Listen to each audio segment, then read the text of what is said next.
Having family meetings is the opportunity for everyone to say what it is that they need to say.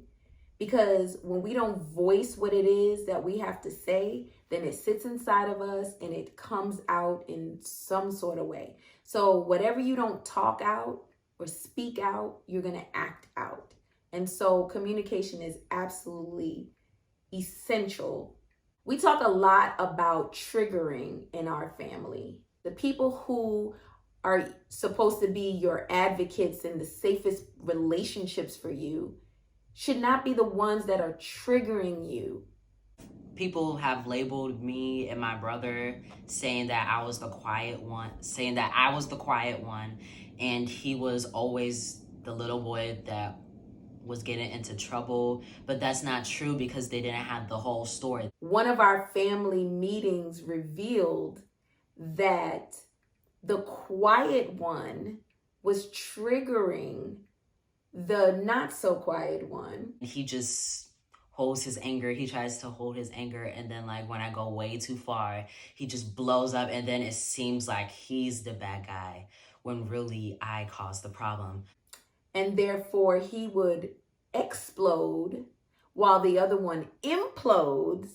So the exploder looks like the crazy one, and the imploder looks like he's done nothing wrong, until we sat down and had a conversation. I get triggered by people jumping in my business. I thought as a big brother that I was supposed to jump into my little brother's conversations or situations. The reason why I did so was because I always wanted to be the hero in his story.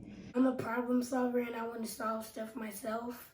Really, I was triggering him and making it seem like he did something bad. I would ask for their help if I needed their help. If I don't ask, then I don't need their help. Now I realize instead of being the hero in his story, I need to be the hero in my own story. And that will teach my brother to not jump into my situations and conversations and to be the hero in his story.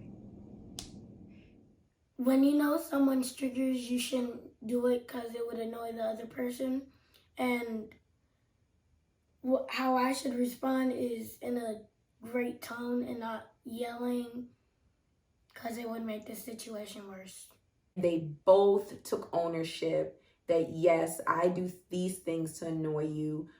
And yes, I am the one that triggers sometimes. And just being able to hash it out and talk it out and use words like "you're triggering me" to really emphasize the impact of the behavior. The moral of the lesson is to know what other people's triggers are so you won't annoy them. The moral of this lesson is to be your own hero in your own way and to let your siblings and your family members develop themselves unless they need your help.